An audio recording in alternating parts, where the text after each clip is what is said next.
First off, if you have a cell phone, could you please turn it off or silence it? And second of all, the book sale will be completely done by Peter and his wife. So they have credit card access. If you want to get cash, there is an ATM at the nearest one is at CVS, and of course they always take a check. So so they get to make all the money today for all the books sold, and we like encouraging that, and in that way it's a win-win for everyone. Let me just do a few quick announcements of upcoming events. Tomorrow is a special event for Jeffrey Haas. He lives here.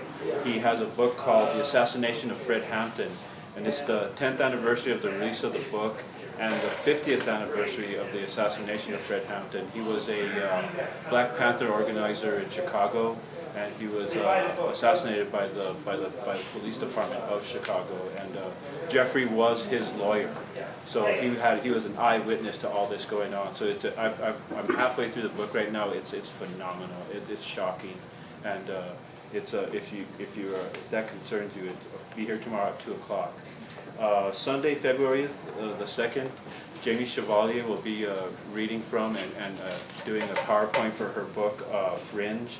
It's about Maria Benitez. If you're familiar with her, it's a beautiful book. It's up in the bestsellers. It's yay big. It's got a crazy picture of Maria Benitez on the cover. So if you've ever gone to one of her events, please come for Sunday, February the 2nd. All our events on the weekends are at 2 o'clock. And Saturday, February the 8th, Ron Perea is having a meet and greet for his sci-fi history, alternate history book called Elsie and Elsa. It's got a little bit of conspiracy in it. So he'll just sit around and talk to people for a meet and greet on Saturday, February the 8th at 2 o'clock. Sunday, February the 11th, our very own Veronica Golos. She's a poet that lives in Towson. She works at our Taos bookstore. She'll be doing her book release here for the Santa Fe store, and it's called Girl. She's a really well-known person in the community of political poets.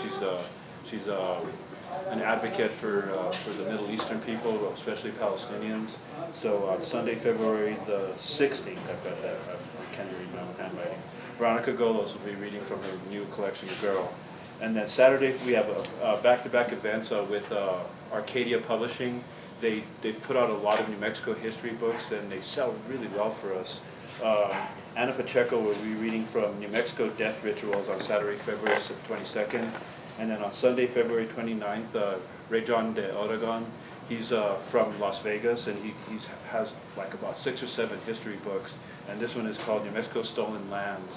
And that is all from me for right now, and I'll just turn it over to Peter Hay. You all know him better than I do, I would say, so I'll just let him take over.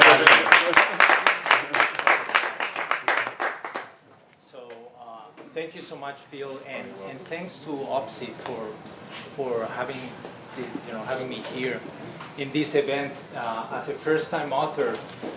I've learned a lot in this journey, and one of those things is I thought that having a book would open the doors right away to all the bookstores and all that stuff, and that's not necessarily the case. Having an event like this it takes some work to do, and I understand the reasons why behind all that stuff. But so again, and this is a beautiful setting. It's almost like a movie set here, surrounded by books. So and thanks to all of you. I know a lot of you here. There are some faces that I don't. Thanks for coming and taking the time to listen to this presentation of my first book, Leading Mind, Critical Understandings in the Mastering of Life. I even have to read the title.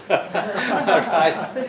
So 2 years full-time work into this with a lot of research, and of course a lifetime of experiences and study behind this book. What I want to do, more or less in this 60 minutes or less that we're going to spend here today, is first of all I want to share with you a little bit about my background and in relationship with the book, so that I can present to you, you will see what my intentions were behind writing this book, all right? And at the same time with that, then I'll talk also about my intentions, what my intentions are in my work nowadays, now that I got it published and I want to promote it. right? After that, I also want to read some excerpts from it with some commentaries. And then we can go to questions or comments. And in that way, what I want to do is just to keep those questions more towards the end so that I can make sure that I can share with you the information that I wanted to share with you. All right? And of course, we have some books here for sale, as Phil said. And I actually, they're as an extra motivation for some of you. Some of you already have them, some of you don't. But if you're interested, we'll be giving those at a cheaper price than Amazon or Barnes & Noble or even the independent bookstores, all right? So if you're interested, and of course, I'll be very happy to sign up, all right? All right, so I also actually, I want to take the opportunity to announce that on February 1st, I'll be doing my first conference or seminar about the contents of the book.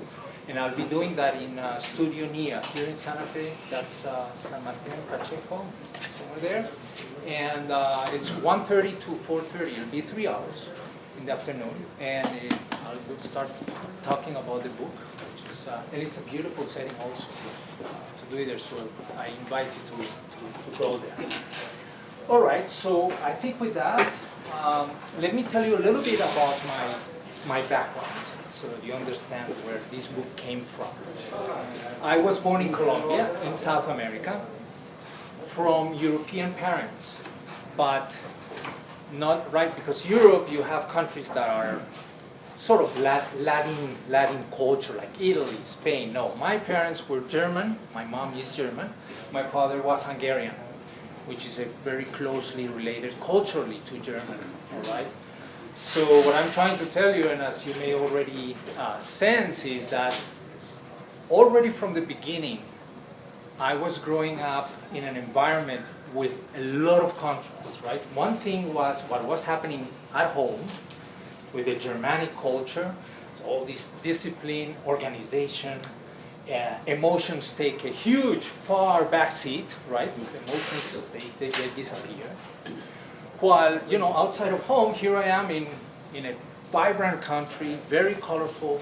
Emotions are everything in that culture, right? So right away I was dealing with two environments, really, in which I had to learn how to navigate across them. And I can tell you little anecdotes like at home, you can imagine, and this is very common in other places, but especially at home, my parents went through the World War. And as a result of that, whatever food you put in the plate, you eat it, right? Very clean plate. While in Colombia, at least at that time, I don't know if that changed already or not, this was a little while ago, but look how interesting, right? In Colombia, for instance, if I was invited to have a meal at a friend, it would be bad manners if you ate everything in your plate, because that meant that you're still hungry. You're telling your host that you're not completely satisfied. So as a matter of fact, that would be seen as bad manners. So you had to leave a little bit of food in the plate, indicating that you're satisfied. You see how the cultures work, right? And of course, well, another thing is like being on time, right? At home, when we said 9 o'clock, it was at 9 o'clock. In Colombia, if someone invited you at 9 o'clock and you show up at 9 o'clock, they think you're weird. All right? This is just weird. I mean, you don't do that. You don't do that. It's just the guideline. But the thing is, what one learns from these experiences is how, in people's minds, how absolute these rules become, right? You are being judged by this type of things. And you better navigate in those environments according to those rules. And that's something that I had to learn at a very, very early stage. We're two very different worlds. And the other thing about my background, and this was really a major variable that impacted me quite a bit in my life, was my father was a Holocaust survivor, right? He was in the concentration camps during the Second World War. And yes, and we heard all the horror stories. He witnessed the people lined up to the gas chambers, he witnessed the smoke coming out of the chimneys, and they knew what it was, right? The bodies being incinerated. And even he said, we smelled it all day long, right? So this is pretty horrific stories. And my mom, she was around 10 years of age at that time. She grew up in Nazi Germany, essentially. Okay, it was a very disciplined, regimented. The school was geared towards the regime, okay, perfection and all that stuff. Again, emotions disappear. And probably most of you know that the sons and daughters of Holocaust survivors inherit quite a bit of the trauma that their parents went through. All right, this has been well researched, it's well accepted, and I was no exception to that. I felt it. I felt it inside of me. There was a big emotional turmoil that I was having inside of me. And on the outside, it was a beautiful life. Don't take me wrong. We lived very well. There were no financial concerns, nothing. But on the inside, there was a lot of conflict inside of me, and I had to live with that. And of course, I had no idea what was going on here. I just knew that there was something wrong with me, and I felt it. And I felt it all through all those years growing up. And in fact, it just came to a point where it was so unbearable that already, when afterwards I came here to the States, I was already working. I was an electrical engineer, and I was working in Silicon Valley. And it was a successful career. But even so, I came to a point where I just couldn't take it anymore. I said, this doesn't make sense what I'm doing. My life does not make sense, all right? And as a result of that, I just quit cold turkey. I came to a point where I said, I cannot take it anymore. I don't know what I'm going to do, but I know that I cannot go on like this. That's what I knew, all right? And as a result of that, so I quit my job, and I went on a journey to see, I don't know what I'm going to do with my life, but I need to do something about this, because this cannot be like that. It just didn't make sense to me. And this lasted, around 10 years, believe it or not. I sold everything that I had. I had my own house, car, everything. As I said, it was a successful career. I sold everything. I bought a little van. And the only thing that I did know was that I love nature. And so I said, I'm going to go and visit all the national parks. That was one of my dreams. I like photography. I went out to take pictures.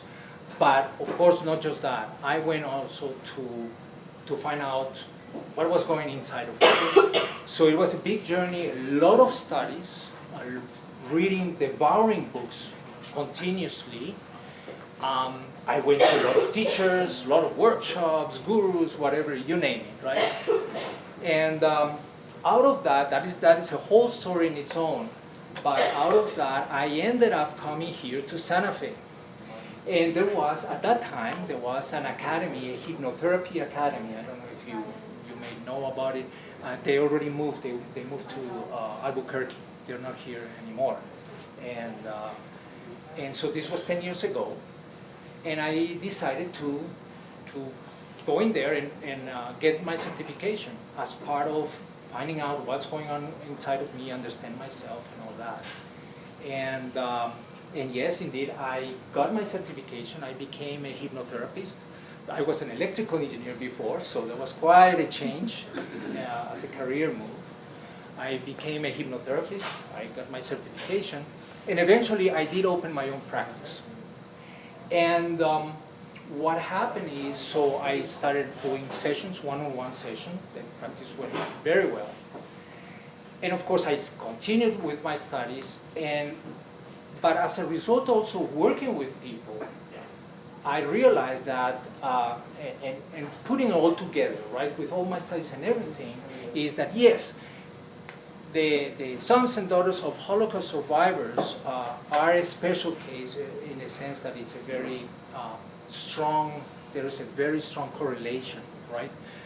But what I realized is that, in fact, this is happening everywhere. In fact, that's what happens. Parents transmit their patterns of behavior to their kids, all right?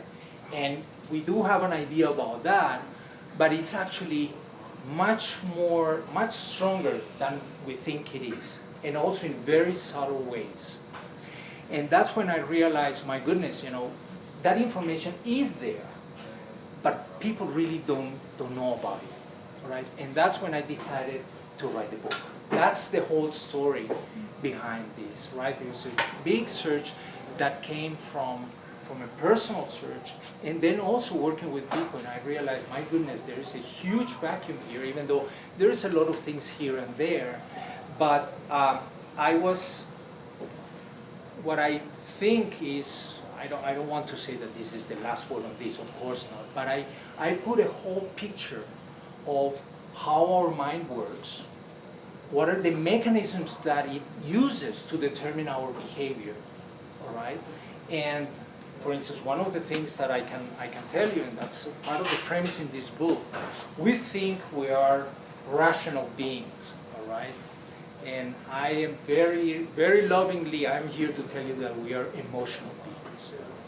And as rational as we want to think of ourselves, and that sometimes we think, oh, I was very rational making my decisions, I can tell you that there is always an emotional component behind any decision that you're making in life. And yes, most of the time it's unconscious. That is the thing. That's why we don't realize it. But your unconscious is always evaluating your decisions according to the emotional content that you have in your mind, right? And I'll talk a little bit about it, but that's essentially what the book is about, all right? So then, so that's my intention behind this book. I wanted to give a sort of a complete picture of how we became who we are today, how our mind works, and how it directs our behaviors. And of course, once you have that, then you will understand what it is that you need to do to change your limiting patterns of behavior, right? Because if we're just stuck then, well, it's just an intellectual game. But the idea is that we can really make a big difference in our life if we understand ourselves. It's essentially understanding better about ourselves and our behaviors, all right? So, so that's behind this book. And my work today is promote this information, of course, but there is also something that came out of learning all these things, and that is that I am, and if you go to my YouTube channel, which is under Leading Mind Institute, that's what I'm operating under. Okay, Leading Mind Institute is a YouTube channel. Of course, I'm in the social networks.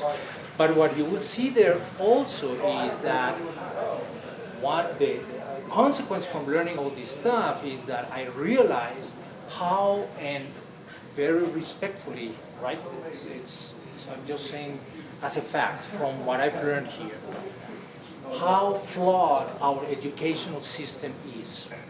Right? It's so dangerously unbalanced.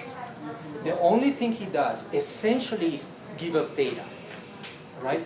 There is nothing precisely about us, how we work, how our mind works, how our emotions work, and how they direct our life. And not only that, it is perfectly normal. We all have challenges in life, right? Which are emotional challenges. There are no tools on how to deal with that, right? No tools on how to overcome the limitations that we have. We're not taught that. So what happens is when we start living life, right, we hit a wall and then we somehow get up and then we hit another one and we move on. All right, but in general, we have not been taught anything about this. So the educational system, that's my personal campaign, all right, is that I think we need to include emotional education because data, in any case, there's internet today, you can get data anywhere. There's nothing wrong with science or math, and understand what I'm saying, right? But there is a huge vacuum that I think needs to be filled. And so that's also part of what is becoming my mission. All right, so that is what I wanted to share with you about my background now in relationship with the book. So let me read to you a little bit some of the excerpts, and I'll intersperse them with some comments also. So let me start with a dedication, which I think will right away immerse you into all my thoughts about all these topics. I dedicate this book to all the people who have the courage to confront their inner dark shadow, which we all carry inside of us. All right, no one is exempt of that. I had clients that were highly successful, from the outside, very successful business-wise and so on, but still they came to me because there were things inside that they couldn't, they needed help with. And of course, there's the whole spectrum. But as human beings, nowadays, where we are, we all have this inner shadow, all right? And then I go on and I say here, the state of our civilization is, simply put, a reflection of our unwillingness to deal with this inner darkness. And I know that this is a very strong statement, and it may sound a little bit oversimplified, but I really mean that. Because if you look at all the conflicts that we have nowadays, think about it. All the conflicts that we have ultimately come from decisions that individuals are making. Whether, yes, some of them are there, they're heads of state and all that stuff, but these are individuals. And this shadow that we carry are directing their behaviors, all right? And so there is a direct linkage between everything that is happening out there and this stuff, what is happening inside our minds. It's not just the economy or whatever, no. Understand, it's individuals who are making decisions. And those decisions are, especially nowadays, because of this inner darkness that we don't want to take a look at, it affects our behaviors and the way we react to the circumstances. All right, so the next thing is, that I wanted to say before I read the next paragraph is, so what I am doing in this book, I created a model of the mind, the human consciousness, all right? And I present also the mechanisms that it uses to direct our behavior. This is based on what we observe in the fields of the transformation of the mind. So in other words, the world of therapy, in simple words, all right? And so what I'm trying to tell you here is that these are things that, what this is based upon is all these experiences that we have when we work with our clients. And it's not just mine. And that's where all the research went into this book. It's practitioners all around the world working with people across all kinds of different cultures, social level, financial status, religions, it does not matter. Once you start going deeper into our minds, all right, there is a commonality in all humans, all right? And so that's where I build my model upon. And so that you understand what I'm going to read next, very quickly, and these are very common concepts that I know that you will understand. So the mind has two main aspects. One is the conscious, the part that you're aware of, right? We're aware that we're here. That's the conscious part of the mind. And there is another aspect which is the unconscious, which by definition is the part that you're not normally aware of. And that's the part that is critical in our behavior. Ironically, right? We think, as I said, that we're in control of our lives. But this is what I am trying to tell you here, is that it's not that simple. Because the unconscious, which you don't realize it's doing that, by definition, is affecting the way the conscious is acting. And it turns out that the unconscious is way more powerful than the conscious. The conscious has very limited power, while the unconscious has huge power. And therefore, we cannot ignore this, right? We need to understand that. And in my model, so then I go and talk quite a bit about both the conscious and the unconscious, but especially on the unconscious. And in there, I introduce the concept of programs. Because from the perspective of our behavior, all right, the unconscious behaves like a computer. And that's where my background as an engineer helped me quite a bit. That's what I realized from all my studies. What happens is, and I will read about, all right, is that the unconscious creates programs based on the experiences that you're having in the environment in which you are. And the bulk of those programs are were created when we were little kids. And there are reasons for that, all right? I explained that here. And so these programs, once they are created, once the unconscious creates these programs, they will start regulating your behavior. It's exactly like when you download a program in your computer, right? That program, once you bring it up, it will do what it was supposed to do. Well, that's exactly the case with us. When your unconscious detects a certain circumstance in which you are, there is a program associated to that circumstance.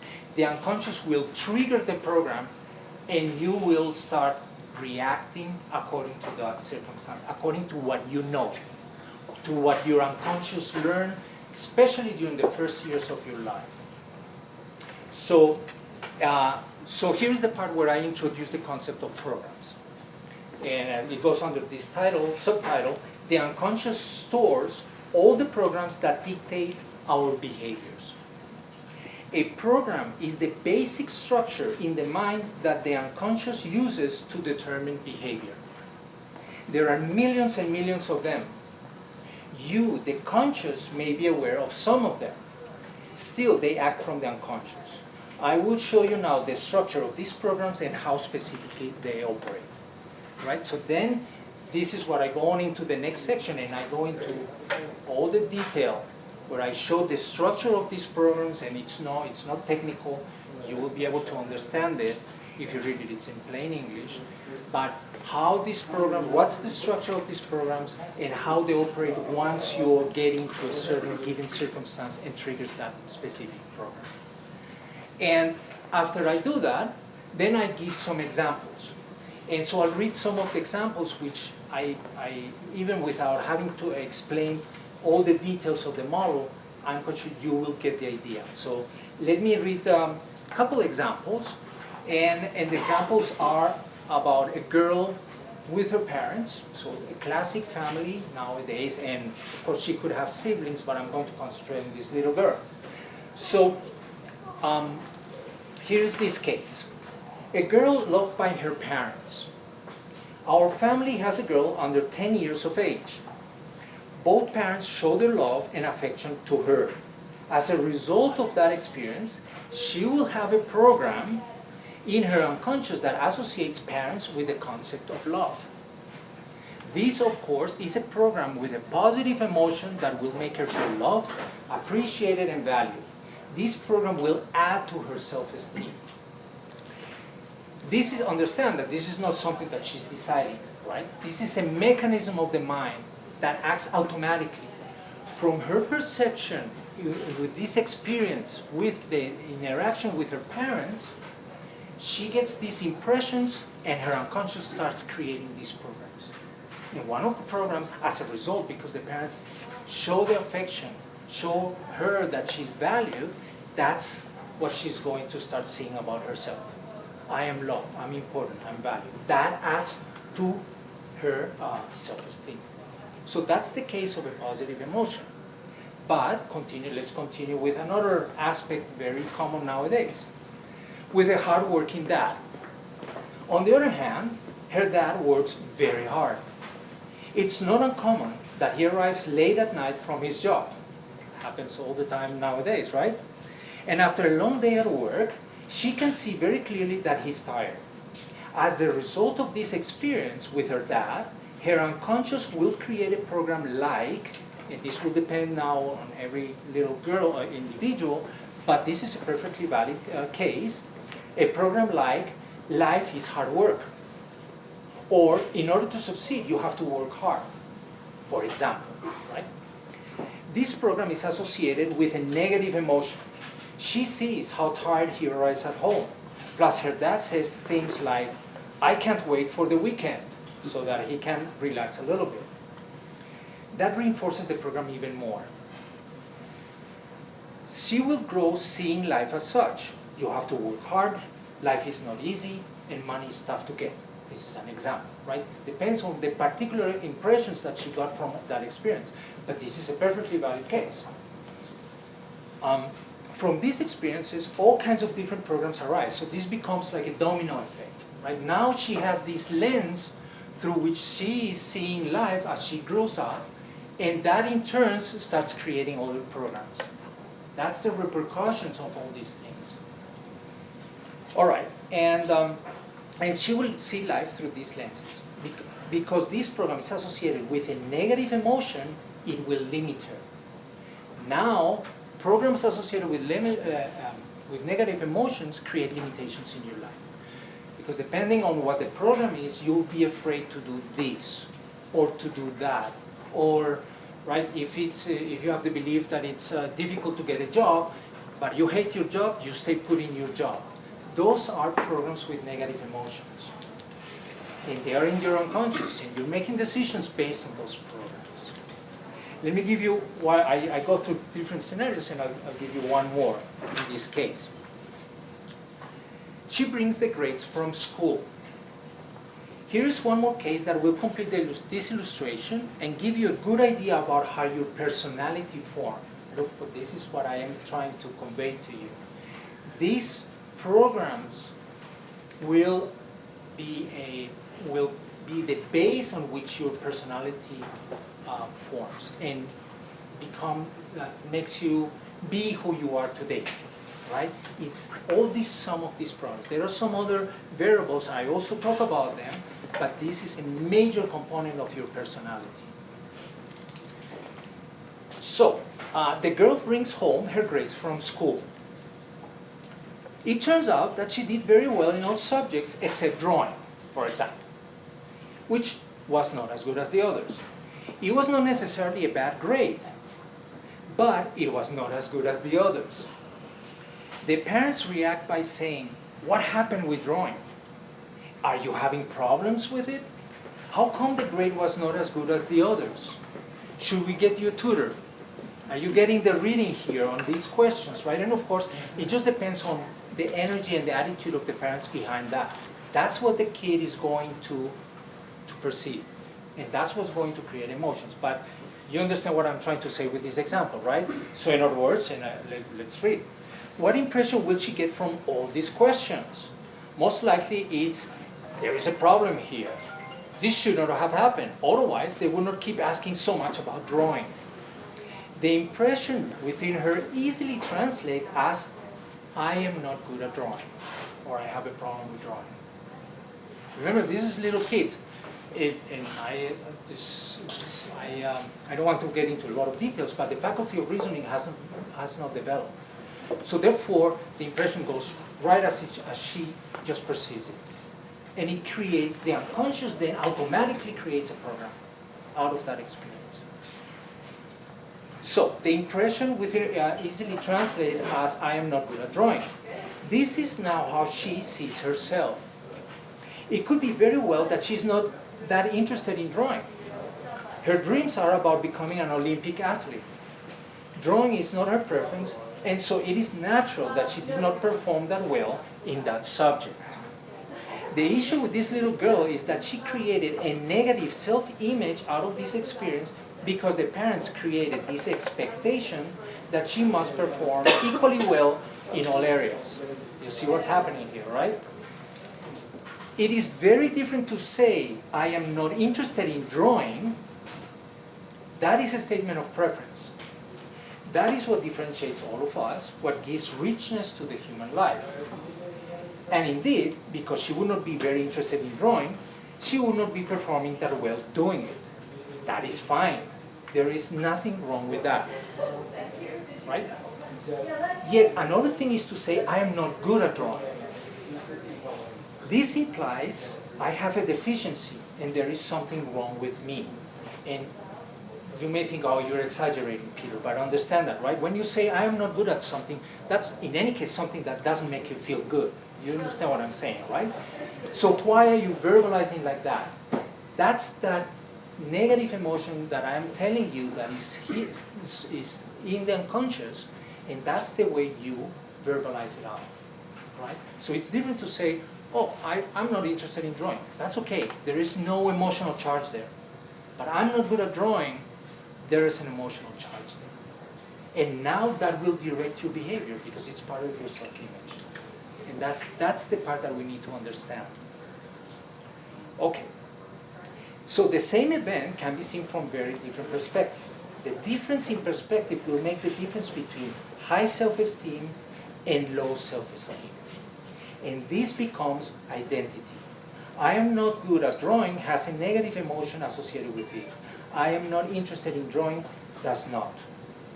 Every time you say anything about yourself in terms I am not good at, it means that you have a negative limiting program in your unconscious that is affecting your self-esteem and your experiences in life.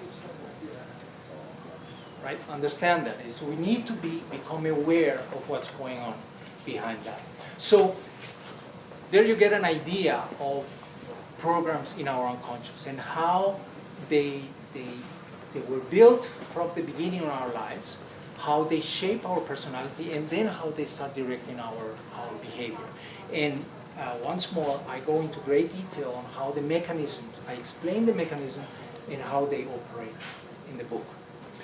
There is another thing that I wanted to do in the book, just to close this session.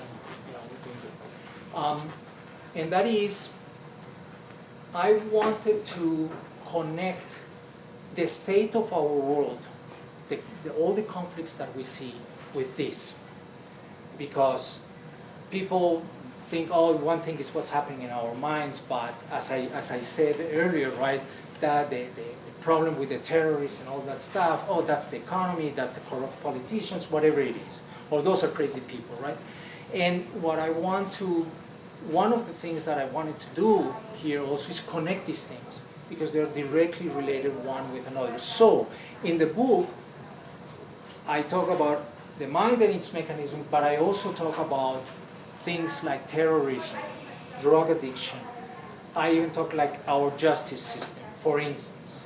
And that's what I want to read to you next so that you get an idea so that we can start tying together all these things. Because as I said, what's happening out there, it's not just because. It comes out of decisions that individuals are making. So let me read, for instance, as an example, about our justice system.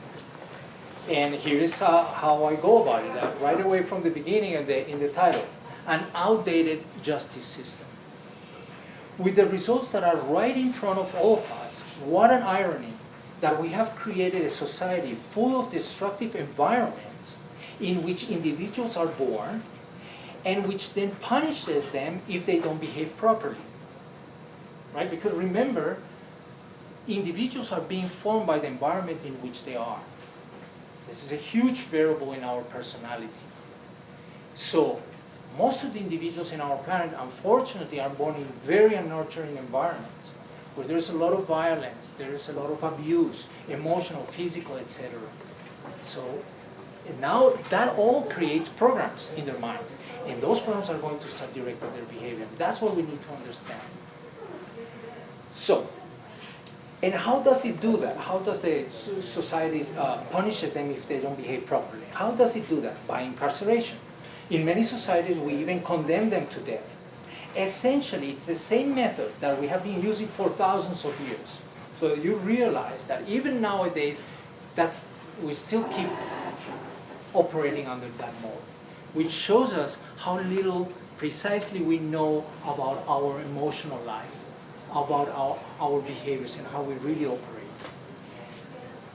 And what I will show you is that it really does not work very well. What our system does is to put people in jail for an amount of time so that they, quote unquote, learn their lesson. Afterwards, we open the door with a great expectation that now they are going to behave. All right? And one thing that this part I don't mention, but I just want to make sure. People who are doing harm to others, we do need to restrict their freedoms. should be very clear.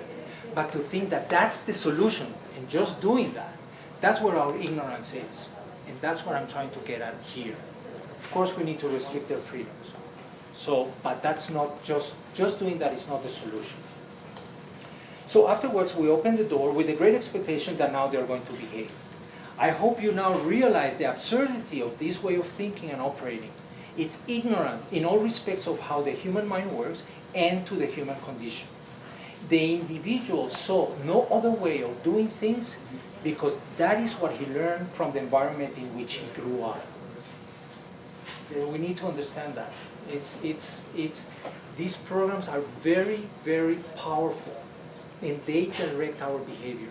And people who are born in these very nurturing environments, they don't see intellectually, right? Oh, I know that this is not bad, but they don't see any other way to move, to come ahead in life. There is no other way to come around. And that's what we need to understand. Okay. So, so the individual saw no other way of doing things because that is what he learned from the environment in which he grew up. And now he's punished. How is jail time going to change the programs? This is the question. It doesn't. How are the big emotional batteries? Well, I talk about emotional batteries, that's another concept in the book, but it's essentially the emotions. Charged with anger, frustration, impotence, going to be discharged. In other words, we need to transform these emotions that all these individuals are carrying. At the very least, the emotions need to be processed if you want to see a real change in the behavior of the individual. Instead, what ends up happening is that the punishment creates yet another program with an even bigger emotional battery, a bigger emotion, that tells them if I don't behave correctly, I'm going to be punished like that. But that's just an extra load that now this individual is carrying. So the people who live this, once they're released from jail, and they only went through that process, they're really highly conflicted. Because now they're carrying this double weight. One is the things, all these things that I don't know what to do with life, this is the only way I know how to operate. But on the other hand, if I behave the only way I know how to behave, I will be punished. So it's a real double sword in which they have to deal with. Think of the original inner conflicts which were big enough to make him do the crimes that they did. Even if after jail time, this person is now able to behave, this will be a tormented person for the rest of his life. And that is how, in general, I know that there are now more programs, but in general, this is how our justice system works. And just to finish this, let me just give you, so that you can see that this is really not a very good way to do this stuff. So the results, I am transcribing here what you find in the United States National Institute of Justice in its recidivism page. And this is one study, tracked 404,638 prisoners in 30 states after their release from prison in 2005. This is what they found. Within 3 years of release, about 2/3, 67.8% of released prisoners were rearrested. After 5 years, about 3/4, 76.6% of the prisoners that were released were rearrested. Think about it, 3/4, right? Of those prisoners who were rearrested, more than half, 56.7%, were arrested by the end of the first year. So what good was it? Right? And here we are paying for all this stuff. And not only that, but worse than that is think about the social. We think that we're just punishing them, right? But this is the problem. These people are very conflicted people, and they will even affect our lives. Think about all the locking systems that we have in our cars, in our home, and that we have to watch this. And why? It's because of these individuals. And we think it's their problem. And what I'm trying to say also, it's really our problem. And we need to think more in global terms, in the well-being for all of us. This is not their problem. It's really our problem too. And that's why this is important that we understand that. And as I said, these people, well, the ultimate solution is that everybody should be born and grown in nurturing environments. That's what we need to solve here. But then the other thing is, where we are today, we need to offer another path to these individuals so that we can rehabilitate them to have a more normal life, if possible. And that is all that I have for you today. That's essentially what I wanted to share with you. Thank you so much for your attention. If you have any questions or comments, please, very welcome. Jade is So you know I'm going to ask you a political question. Go for it. So if in fact what you're saying is true, and I totally believe that it is, and I understand it very clearly, if we look at, and I'm sure almost everybody in this room is pretty horrified and devastated by what's going on the national level in this country and on levels below it. But if in fact all these people who are in power are acting from their dark sides, which they clearly appear to be doing, Yeah. how, what kind of hope is there that we can change that? They're not going to start going and doing work on themselves, Right. and seeing wonderful therapists like you who could help them move through it. Where does that leave us? Yeah, I mean, we are where we are today. This is not going to change overnight. It's very clear. But, well, for instance, this is the work that I'm doing, right? So first of all, start changing, becoming aware of what's going on, and then the work starts with all of us. Okay? It really starts with all of us. Yes, Yeah. we cannot go there and whatever politician you're thinking, right? We have to respect that, and we are where we are, and things are there. But it starts with us. It starts with whatever it is that we can do maybe in our smaller environment, or if you have a bigger influence, there you go. But that's where we go. That's what we have to do. Yeah, there is no magic answer on that, Jade. You're right. You're right. But, so it's whatever your heart calls you to do, really, essentially. That's my heart, this is what I'm doing. That's why I'm here, right? And I hope that's the little grain of sand that I'm putting in trying to make this a better place. So from this, it's your call. You need to know what to do. But you're right. And we are where we are, fortunately. Yes. Dave. I'm just wondering, you talk about ways to alter the program. Yes. To talk about it. Well, there are... And also, it's just realizing that you have the program. Is that, again, is realizing that you have a certain program, like a negative program, is that something of value? Oh yes, that's where we start, right? But I mean, the part of realizing that you have a negative program, I mean, you could sit down and do an evaluation. That's one way of doing it. But the simplest way, so that effortless, put it that way, is just look at your life.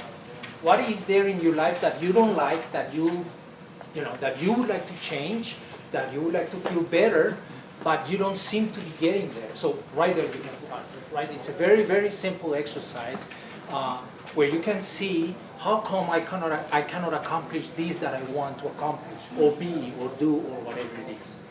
That means that there is something there there is a barrier that is stopping you from getting there. That's what you need to start looking at. So, as I said, the other ways, of course, you can sit down, and there are different ways. You can sit down. It's basically a process of introspection, where you can really start evaluating what are my fears, what is it that I don't like to do, and how does it affect what I want to do, right? So that is the first thing, yes, that you need to become aware of what is the negative pattern that I would like to change. How to change them, in the simplest, in one word answer would be therapy. But not all the limiting programs require therapy. There are some programs that are much more limiting than others. and I talk about the book, the difference between a more limiting program and another is the emotional content. Programs that have very big emotions associated with them, because that's what happens. Emotions get associated to these programs. If there is a program that has a huge emotion associated with it, it will really limit you. A classic example is, for instance, a phobia. You cannot even get into a tight space, claustrophobic, if there is a huge emotion behind it, right? So if the program has a very strong impact in your life, I would say, and I have to be careful, I'm generalizing here, understand that. But if it's a program that has a very deep impact in your life, yes, I would suggest that you do therapy. If it's a program that has a smaller, and we're talking a whole range of grades here, this is a gray area, and you would have to make that decision. There are other processes to change your programs that you could study and do on your own. There are, I mean, even like ecstatic dancing, and I'm just going now to the lightest extreme, but you can have transformation that way, where you essentially you go into a trance and you process that information that you have inside. So there is a whole bunch of different processes, and you will have to do your homework to see what resonates with you. Meditation, prayer, sharing, and of course then studying more and more about this stuff. So there are processes of personal transformation that you could do yourself too. There's, for instance, tapping, and so on. There's different processes that you can do on your own. But as I said, be careful of what I would say. If it's something that really impacts your life in a very significant way, I would suggest that you do therapy. There is nothing wrong with it. Unfortunately, it's a social stigma. I think everybody should do therapy, to tell the truth, precisely because we all have our inner darkness to start with. You know what I'm saying? It's the same way, think about this, right? It's like all the doctors, or in general, we have accepted very clearly that we need to do exercise to keep our body healthy. Well, it's an exercise to keep our emotions in a healthy level, put it that way. We need to work with our emotions, we need to work with that part. I don't know if I answered that. Is that? Yeah? Yeah. Yes? I think we are all born with the dark side, but it depends on how large that dark side. And we go through life, and a lot of us, we may not examine that dark side. And once you start examining it, and then you will have a better control over your life in much moving in a positive direction and much being happier, because you know that dark side is part of the unconscious, which is control a lot of what you say, what you do in your life, whether negative, positive, whatever. But examining it, whether maybe through therapy or whatever, it could help a lot, Yes. people. So that's, my understanding of the whole thing. Yeah. Right. And by the way, yes, I totally agree with you. And that's part also behind this, right? It's just, from my own experience, just when you start understanding yourself and what's going on inside, it just gives you, you don't auto-flagellate yourself because, oh, I'm so stupid. You understand what happened, how you became to be, and what's going on in your mind. So, yes, it's okay, there might be some limiting behaviors that you're aware of, but you can live with them. That's okay. It's your decision, and you're in peace with that, and that's okay.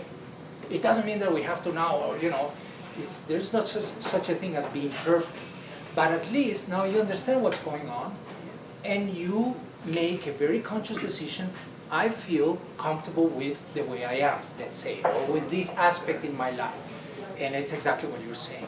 And this is part of it, right? So by giving you the theory of what's going on in here, now at least, okay, I see what's happening. It's not that I have 1 or 2 screws missing in somewhere out there. No. It's just the circumstances in my life shape me to be who I am right now, and I know that that's how it is. But yes, I agree with that. Yeah. You brought up the body, about exercising, For right? instance, for instance. And so I'm curious because, you know, I mean, we know now that a lot of the trauma program event, you know, programming events happen and they're systemically absorbed into the body tissue. So in your experience in your second career here, in your research and your work as a hypnotherapist, what is your opinion on all the available body therapies now, the somatic-based Yes. therapies? Yes. As a matter of fact, in at the conference that I'm going to give in Studio Nia, one way that Diana is here, she works in that studio, but I know that that's one way that they use to work through this type of limitations or whatever. Because, exactly what you're saying, it's storing the body, and it's a way, and that's what I was saying, like ecstatic dancing, I know it sounds kind of weird, but it's a way of releasing emotions. And what happens, it's not just that I release the emotion, it brings it up to your consciousness so that you can process it. And that process, that movement helps you do that. As it could be meditation, that's another one, like the total opposite, right? You're sitting totally quiet there, but you're focused totally on the inside. And all these memories may come up, and now you can process them. Right? So yes, the answer is yes, absolutely. And I'll tell you, and I write about this, about that in the book. Ultimately, anything can be transformational. It just depends on what happened to you in that moment. If that's what triggered you and brought these things up, and you have an idea on how to process them, you got it. Why? I mean, you don't. As long as you were able to transform it, that's what it is. That's the important part. So doing exercise, and I can tell you, for instance, from my own experience, and it's not exactly what you're saying, but with all the emotional turmoil that I was having in my life, I was a swimmer, right? If I don't know how I would have done it without doing sports, because in a way, it was a way to release those frustrations, whatever. Understand? So in a way, I was sort of doing therapy. It was not very effective, but it helped me go through all those years until I really became more intentional about it. But essentially, whatever works for you, and there are a lot of methods, physical methods, that are designed to do that too. So absolutely, yes. Yes, Mark. I was waiting for you, Mark. Well, yeah, I don't want to put you on the spot, but I Oh, would, yes, you can. at some point you had a theoretical suppositions, during this period before you created the book. Then you came to conclusions about how you thought that there was a practical application to this, and you had a practice, and so you did have some practical application. Yes. But I want to go more towards the darker side, at prisons.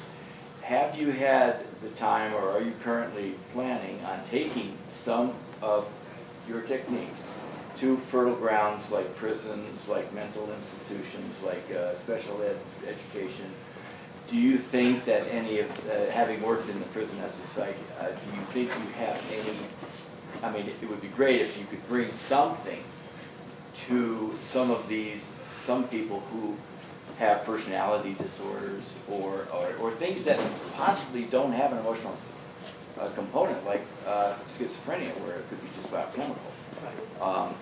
Do you make a differentiation, or so I guess I'm just saying, do you have plans on taking this to a practical application I would where you love to. can, and then you can show outcomes? I would love to. Yeah. I would love to. I'm at the, relatively speaking, at the beginning of this new career, Yeah. right? Even though it's already several years into it. But as a matter of fact, I wanted to talk to you and Nurit, who are related to that stuff. Now, I'll make a side note here. As a hypnotherapist, for instance, we're limited in our practice, like with schizophrenia and stuff like that. They need to go at the beginning to work with a psychiatrist. Legally, we're not allowed to work with that type of cases. So, Yeah. but you know, you were telling me like the first time offenders, Nuri, right? These are adolescents who clearly, it's very clearly, it's the result of the environment in which they're growing, the way they grew up, and they get into trouble. And there is nothing wrong with them in the sense of chemistry, nothing. Yes, I would like to. I would love to do that. I haven't done that yet. Sure, absolutely. Yes, Diana. Well, I could, just to respond to that a little bit, Peter and I, we met in hypnotherapy training. Let me just stand up. And so, just in terms of, Peter hasn't done it yet. He's been working on the book. However, there's a lot of studies, and I have experience working with youth at risk. And if you're familiar with youth at risk programs, a lot of the kids by court order, before or rather than going to prison, they go into these group homes.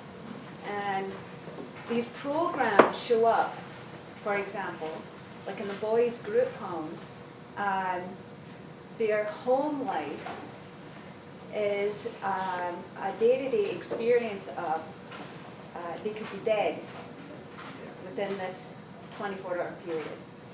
And so when they look at their life, there's no future to live into. So the programs are having them steal things, steal the best sneakers, the best sweatshirts. They look like they've got a lot of money. They sell drugs because this could be their last day. And so then they get in trouble, they go into the group homes, and some of these group homes are places that have cockroaches everywhere that, as Peter said, not nourishing. And then instead of the work getting done to support the shift in the program's getting added to, unless they bring people in like Peter, like me, people who do all kinds of therapeutic work, and they start to become aware of the trap of the program. So the program of, even if they become aware, but then they have to get sent back to their home life, the projects or whatever, they're back in the experience again. They could be dead in 24 hours. And then they act again, consistent, and then they're back in the group home. And so it takes,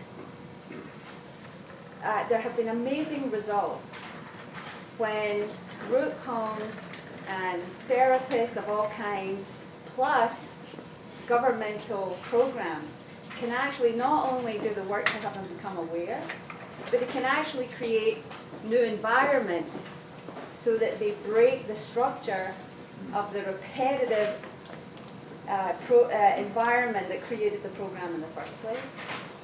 But as you're probably all aware, that really takes something to have people come together to make that happen. Anyway, so all of that to say is, Peter's been writing the book, but everything he's writing about is specifically geared to be able to shift that kind of situation in prisons and yeah, and so I think, like, I don't know if you remember, I know that you all went to school here, so remember when we had like these classes where we had to go to the lab to do some experiments? Well, the first thing that before going to the lab, you have to learn the theory, right? So that's what I want, that's what I'm doing like here right now. We first need to understand what's going on. And I'm not pretending to be here the one and only. As I said, this information is out there. But what I did here, I hope and I believe, is that I created a single place where you get a whole picture of what's going on, and I explain what's going on in our minds, right? But to me, I had to spend many years studying through a whole bunch of different places, and I said, this is crazy, right? There is not a single place where we can get a more integrated vision or image of who we are, and that's the idea behind this book.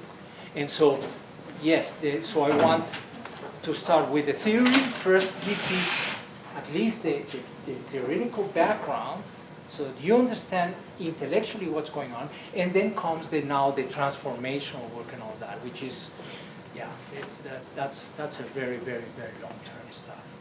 And it's on all of us. Thank you so much.